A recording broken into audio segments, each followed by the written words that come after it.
Every morning started the same way for United States Airman Robbie Johnson. Wake up, turn on the coffee maker, get ready for another day serving his country. It was a routine he'd perfected over years of military service. Simple, predictable, safe. But in March 2023 something changed. The coffee tasted wrong. Not just bad coffee, wrong. Something else. Something chemical. Something dangerous. At first, Robbie thought maybe the coffee beans had gone bad. Or perhaps the water in Germany where he was stationed just tasted different than back home. But the odd taste kept happening. Day after day after day. And it was getting worse. So Robbie did what any reasonable person would do. He bought pool chemical testing strips to test his coffee. The kind you use to test chlorine levels in swimming pools. And when he dipped that strip into his morning brew, what he saw changed everything. The strip turned purple. Bright, unmistakable purple. There was bleach in his coffee. Someone was poisoning him. But who? Who would want to kill a United States airman? Who had access to his coffee every single morning? Who had the opportunity, the means, and the motive? The answer would lead Robbie to set up hidden cameras throughout his own home. And what those cameras captured was almost too shocking to believe. The woman he married, the mother of his child, the person he trusted most in the world, was trying to kill him. One cup of coffee at a time. This is the story of betrayal, survival, and how one man's instincts saved his life when the person sleeping next to him became his would-be murderer. Let's start at the beginning. Because understanding this story requires understanding the people involved and how a seemingly normal marriage turned into a calculated murder plot. Robbie Johnson was living what many would consider the American dream. He was a United States airman, serving his country with honor and distinction. In the spring of 2023 he was stationed in Germany, one of the most prestigious overseas assignments in the Air Force. He lived on base with his wife, Melody Feliciano Johnson, and their young child. From the outside they looked like the perfect military family. The dedicated serviceman, the supportive wife, the adorable child. They had a home. They had stability. They had the respect and camaraderie that comes with military life. But behind closed doors things were falling apart. Robbie and Melody's marriage was in trouble. Serious trouble. They were going through a divorce but still living together under the same roof. It's a situation that millions of couples find themselves in every year. The finances haven't been sorted out yet. There are custody arrangements to consider. The sheer logistics of separating a life you've built together can take months or even years. It's uncomfortable. It's awkward. It's emotionally exhausting. But for most people, it's just a difficult chapter they have to get through before they can move on with their lives. For Robbie Johnson, it became a matter of life and death. Because what Robbie didn't know in those early days of March 2023 was that his wife wasn't just going through a divorce. She was planning something far more sinister. Something that would eventually land her in handcuffs, facing charges that could put her behind bars for decades. But we're getting ahead of ourselves. Let's go back to that morning in March when everything changed. March 2023, Germany. A military base that housed hundreds of American service members and their families. And in one of those base housing units, Robbie Johnson woke up like he did every other morning. He had a routine. A military-precise routine that had been ingrained in him through years of service. The night before he'd prep his coffee maker. Add the water to the reservoir. Put the filter in place. Add the coffee grounds. Set everything up so that in the morning all he had to do was press a button. It was efficient. It saved time. It meant he could get ready for work while the coffee brewed. Perfect system. Or at least it used to be. That morning in March, Robbie pressed the button on the coffee maker and went about his morning routine. Shower. Uniform. Make the bed. All the things that make up a military morning. By the time he returned to the kitchen, the coffee was ready. He poured himself a cup. Took a sip. And immediately knew something was wrong. The taste was off. Not just I bought cheap coffee off. Not just the beans are stale off. This was different. This was chemical. Harsh. Wrong in a way that made his throat feel strange. Robbie looked at the coffee maker. When was the last time he'd cleaned it? Maybe there was buildup inside? He made a mental note to give it a thorough cleaning later and finished getting ready for work. Maybe it was just a one-time thing. But it wasn't. The next morning, same thing. The coffee tasted wrong. That same chemical taste. That same harsh quality that didn't belong in a cup of coffee. Robbie cleaned the coffee maker that evening. Thoroughly. He took it apart, washed every component, made sure there was no residue or buildup anywhere. The next morning it happened again. For 2 to 3 weeks this pattern continued. Every morning Robbie would brew his coffee, prepared exactly the same way he'd always done it. And every morning that coffee would taste wrong. Chemical. Dangerous. Most people might have just switched to buying coffee from a cafe. Most people might have assumed the coffee maker was defective and bought a new one. But Robbie Johnson wasn't most people. He was a trained military serviceman. Someone who'd been taught to observe, to question, to not accept easy answers when something didn't make sense. And this didn't make sense. He'd cleaned the coffee maker. He'd bought new coffee beans. He'd even tried using bottled water instead of tap water. Nothing changed. The coffee still tasted wrong. That's when Robbie's training really kicked in. If it's not the machine and it's not the coffee and it's not the water, then what is it? What's the variable he hadn't considered? The answer came to him one day while he was on base. What if someone was tampering with his coffee? What if this wasn't a mechanical problem or a product problem? What if this was something else entirely? It seemed paranoid. It seemed like the plot of a bad movie. Why would someone tamper with his coffee? Who would even have access to do that? But Robbie couldn't shake the feeling. Something was wrong. And he needed to find out what. So he went to a pool supply store and bought chemical testing strips. The kind that swimmers use to test the chlorine and pH levels in their pools. If there was something in his coffee that shouldn't be there, these strips would show it. The next morning, Robbie prepared his coffee like always. Let it brew. Poured himself a cup. But this time, instead of drinking it, he took out one of those testing strips and dipped it into the steaming liquid. What happened next confirmed his worst fears and changed everything. The strip turned purple. Not a light tint. Not a subtle color change. Bright, unmistakable, chemical reactive purple. There was chlorine in his coffee. Bleach. Someone had put bleach in his coffee. This wasn't paranoia. This wasn't a defective coffee maker. Someone was poisoning him. Deliberately. Intentionally. Someone was trying to kill him. Robbie stood in his kitchen holding that purple testing strip and felt his entire world shift. Because now the question wasn't what's wrong with my coffee? The question was much more terrifying. Who's trying to kill me? Robbie Johnson was many things. A husband. A father. A United States airman trained to handle high-pressure situations and make life-or-death decisions. But nothing in his training had prepared him for this moment. For the realization that someone in his own home was trying to murder him. But Robbie didn't panic. That's not what military training teaches you. When faced with a threat, you assess. You plan. You gather intelligence. And that's exactly what Robbie decided to do. He needed to know who was tampering with his coffee. More importantly, he needed proof. Solid, undeniable, court-admissible proof. Because without proof, it would just be an accusation. His word against someone else's. And in a military setting, in a divorce situation, accusations without proof can backfire spectacularly.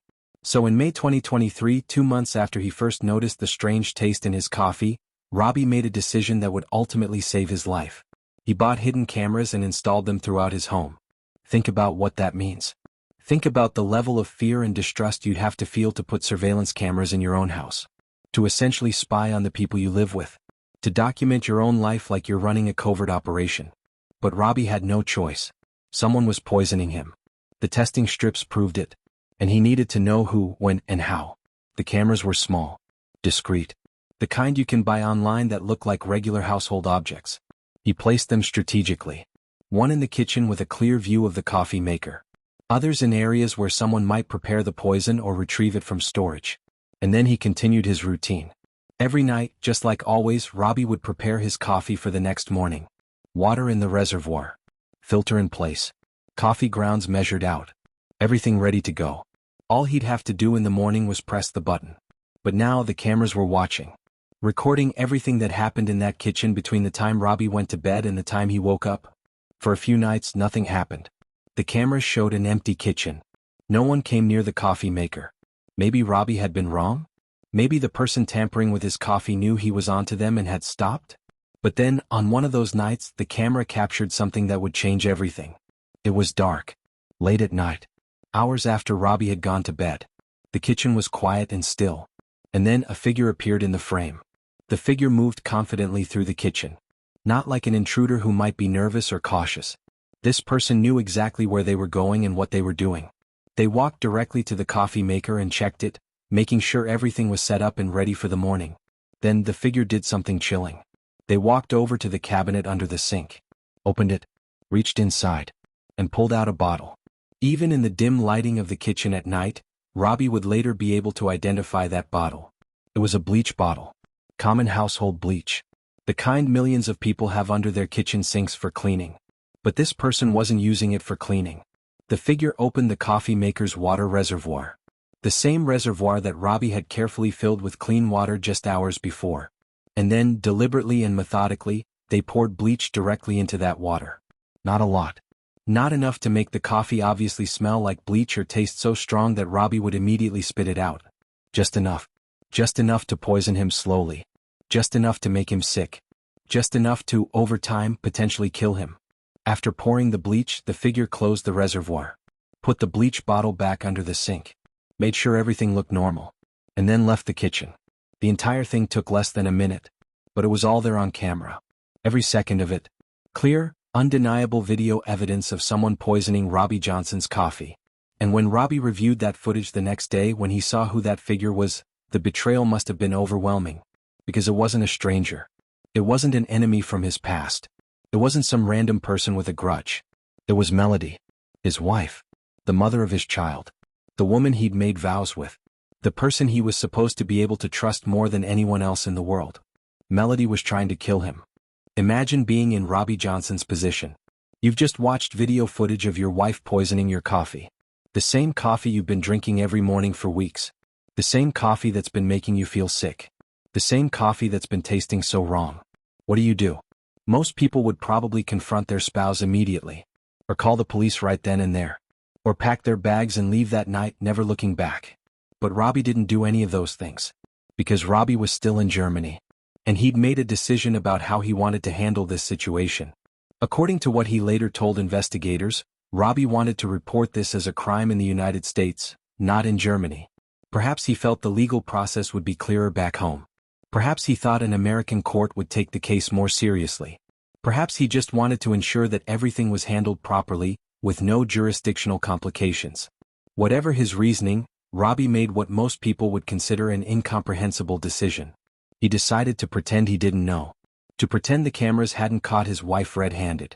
To act like everything was normal. And most shockingly of all, he decided to pretend to keep drinking the poisoned coffee.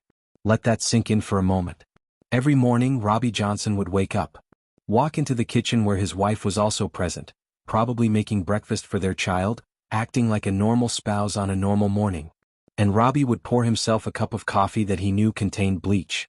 Coffee that his wife had poisoned the night before while he slept. He couldn't actually drink it, of course. That would be suicide. But he had to make it look like he was drinking it. Had to maintain the charade. Because if Melody realized that Robbie knew what she was doing, who knows what might happen? Would she escalate? Would she find another way to kill him? Would she destroy evidence? So Robbie played along. And he kept the cameras rolling. Because one video might not be enough. One instance of poisoning could potentially be explained away by a clever defense attorney. She was cleaning the coffee maker with bleach and accidentally didn't rinse it properly. It was a one-time moment of anger, not a murder plot. But multiple videos? Showing a pattern of behavior? Showing Melody doing this over and over again? That's undeniable. That's premeditated. That's attempted murder. So the cameras kept recording. And Melody kept poisoning the coffee. In one instance that Robbie documented, he describes checking the coffee maker about 50 minutes after he noticed Melody approaching it while he was at work. He has cameras that allow him to monitor his home remotely. He's watching her in real time, seeing her tamper with the coffee maker and documenting it all. "I've got my tester," Robbie says on his recorded video. "I'm going to add water to see if there's chlorine and pH is off. Pretty certain it is because I saw the bleach bottle over here. I saw it being pulled out." He runs the test. The strip turns purple immediately. "Look at that. Totally changed. Wow. You can smell it? I can literally smell this." He talks about how the coffee has become soapy. How the residue from the bleach makes the coffee maker slippery. How no matter how many times he rinses it, he can still detect the chemicals. "Gross," he says with a mixture of disgust and resignation in his voice. "Just got to catch it in the States." That became his mantra. Just got to catch it in the States.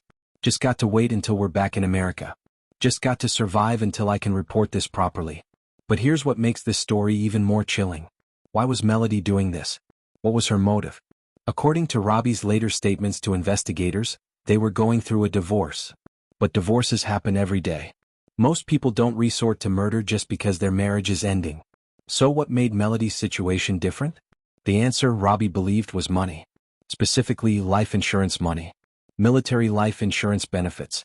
When a service member dies while on active duty, their beneficiaries receive significant financial compensation. Life insurance payouts, death benefits, survivor benefits. The exact amounts vary depending on rank and policies, but we're talking about potentially hundreds of thousands of dollars. And if Robbie died while they were still legally married, even if they were going through a divorce, Melody would likely be the primary beneficiary. She'd collect all that money. And if his death appeared to be from natural causes, say from some mysterious illness that the doctors couldn't quite explain, no one would question it. Bleach poisoning, especially in small doses over time, can cause symptoms that might look like a lot of other illnesses. Stomach problems, nausea, fatigue, weakness. If Robbie had eventually collapsed and been rushed to the hospital, would the doctors have immediately thought bleach poisoning? Or would they have run tests for more common ailments? And by the time they figured it out, would it have been too late? Melody was playing a long game, slowly poisoning Robbie, making him sick little by little, hoping that eventually his body would give out. And she'd be the grieving widow collecting the insurance money, free to move on with her life. But Melody had made one critical mistake. She'd underestimated her husband. She'd thought he wouldn't notice. Or that if he did notice, he wouldn't figure out what was happening. She'd counted on him trusting her. On him never suspecting that his own wife was trying to kill him. She was wrong. June 2023. 3 months after Robbie first noticed the strange taste in his coffee. 2 months after he'd set up cameras and caught Melody in the act. The Johnson family returned to the United States. Robbie had been reassigned to an Air Force base in Tucson, Arizona. A fresh start, some might say. New location. New opportunities. New beginning. But for Robbie and Melody, it wasn't a fresh start at all. It was just a change of venue for the same deadly game that had been playing out in Germany. Because Melody didn't stop. You might think that moving to a new country, a new home, a new environment might cause someone to reconsider their actions. To realize that what they were doing was monstrous and stop. But Melody didn't stop. If anything, she continued with even more determination. Robbie set up cameras in their new home in Arizona. He'd learned from his time in Germany. He knew exactly where to place them for maximum coverage. Some were disguised as fire alarms. Others were hidden in ways that made them virtually impossible to detect. He placed them in the laundry room, in the kitchen, anywhere Melody might go to prepare or store the poison. And just like in Germany, those cameras captured everything. I cleaned my coffee pot out after I made coffee and it drained all day. So I came back this evening and it smells again. So I'm going to do a test. He takes out his testing strips. The same pool chemical testing strips he'd been using for months now. He tests the water reservoir. Watch this. Guaranteed you're going to see purple. He dips the strip in. It turns purple immediately. Boom. Wow. This wasn't a one-off incident. This wasn't a momentary lapse in judgment. This was a pattern. A routine. A wife methodically poisoning her husband every single day for months. Robbie documents everything. He describes how slippery the back of the coffee maker gets from all the bleach residue. How even after rinsing it 7 times, it's still soapy and bubbly. How the smell of bleach is unmistakable. She was off today. She didn't work, he notes in one video. Today's the most that I'm going to have to clean it. Whatever's in there, there's a lot of it. Think about what that means. On days when Melody had more time at home, when she wasn't working and had hours to herself, she put more bleach in the coffee. More poison. More chemicals. Presumably hoping that a higher concentration would finally be enough to cause serious harm or death. But by this point, Robbie had months of evidence. Dozens of videos. Countless chemical tests. Documentation that spanned 2 countries and showed a clear, undeniable pattern of attempted murder. It was time to go to the police. July 18, 2023. Robbie Johnson walked into a police station in Tucson, Arizona. Imagine being the officer who took that initial report. A United States airman comes in claiming his wife has been poisoning his coffee for months. You might be skeptical at first. Divorces make people paranoid. People make wild accusations about their spouses all the time. But then Robbie starts showing you the evidence. The videos. Clear footage of Melody tampering with the coffee maker. The chemical test. Dozens of strips turning purple, showing chlorine contamination. The documentation. Months of meticulous record-keeping showing dates, times, and results. This wasn't a paranoid spouse making false accusations. This wasn't a messy divorce getting out of hand. This was attempted murder, documented in excruciating detail, caught on camera multiple times across multiple months in multiple countries. The evidence was overwhelming. And that same day, July 18, 2023, Melody Feliciano Johnson was arrested. The charges were serious. First-degree attempted murder. One of the most severe charges in the criminal justice system. First degree means premeditated. It means you thought about it, planned it, intended to kill someone and took substantial steps toward accomplishing that goal. And the prosecutors had all the evidence they needed to prove it. Melody hadn't just poisoned Robbie once in a moment of anger. She'd done it repeatedly, methodically, over months, in 2 different countries. That's not a crime of passion. That's calculated, cold-blooded attempted murder. Melody was given a bond of $250,000. $250,000. That's how serious the charges were. That's how much danger the court believed Robbie had been in. Melody couldn't pay the bond. So she sat in jail. Day after day. Week after week. Month after month. For nearly 1 full year, Melody Feliciano Johnson sat in a jail cell, awaiting her trial and eventual sentencing. 1 year to think about what she'd done. 1 year to consider the choices that had led her to this point. 1 year to reflect on how her plan to murder her husband for insurance money had completely fallen apart. May 2024. Nearly a year after her arrest. Melody Feliciano Johnson finally stood before a judge to answer for her crimes. But something had changed. The charge that had initially been filed against her, first-degree attempted murder, was no longer on the table. Instead, Melody had accepted a plea deal. She would plead guilty to 2 lesser charges, adding poison or harmful substance to food or drink. A Class 6 felony. Let's put that in perspective. First-degree attempted murder can carry a sentence of decades in prison. Some states allow for life sentences for such charges.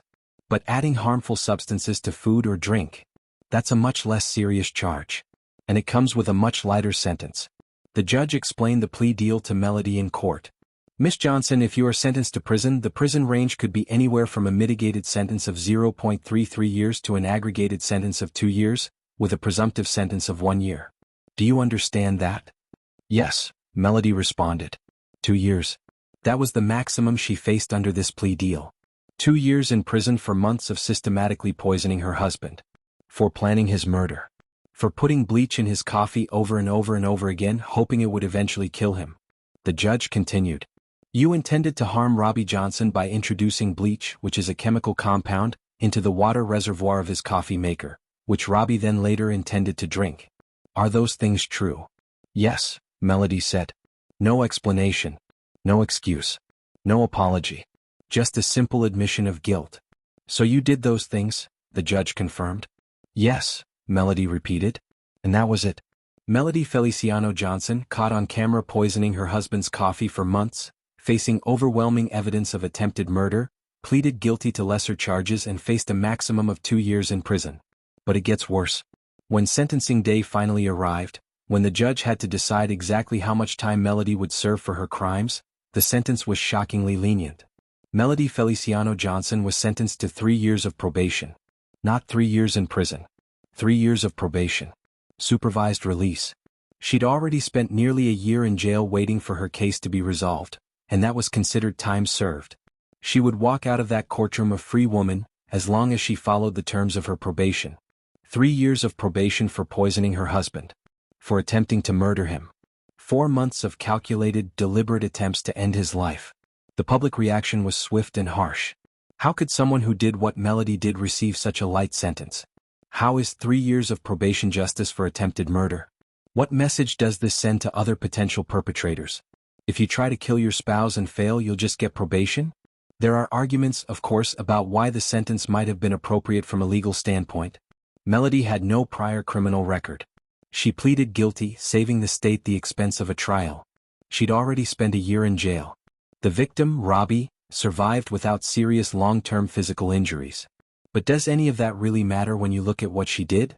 When you watch those videos of her sneaking into the kitchen night after night, deliberately poisoning the coffee her husband would drink the next morning?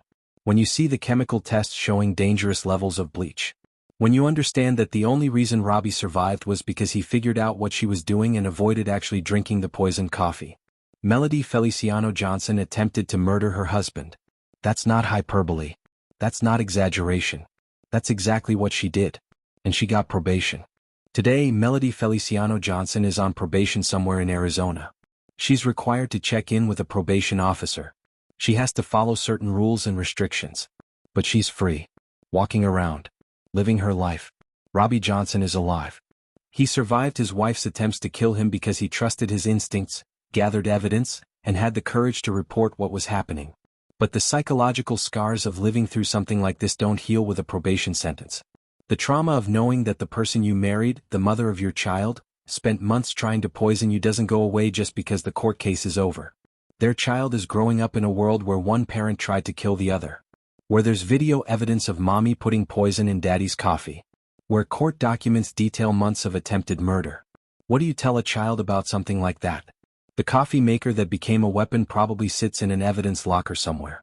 The bleach bottle that was used as a tool for murder has been photographed and cataloged. The marriage that should have been built on trust and love ended with handcuffs and plea deals. This case raises uncomfortable questions about our justice system. About how we value attempted crimes versus completed ones. About whether someone who tries to kill another person but fails deserves a second chance. About what justice really means. It also serves as a chilling reminder that danger can come from anywhere. Even from the person sleeping next to you. Even from the person who prepares your meals. Even from the person you trust most in the world. Robbie Johnson will never look at a cup of coffee the same way again. But he's alive. And in a case like this, where someone spent months trying to end your life, maybe survival is the only victory that truly matters. What do you think about this case? Should Melody have received a harsher sentence? Was 3 years of probation enough for attempting to murder her husband? How would you have handled being in Robbie's situation? Don't forget to like, share, and subscribe, and let's hear your thoughts in the comments section below.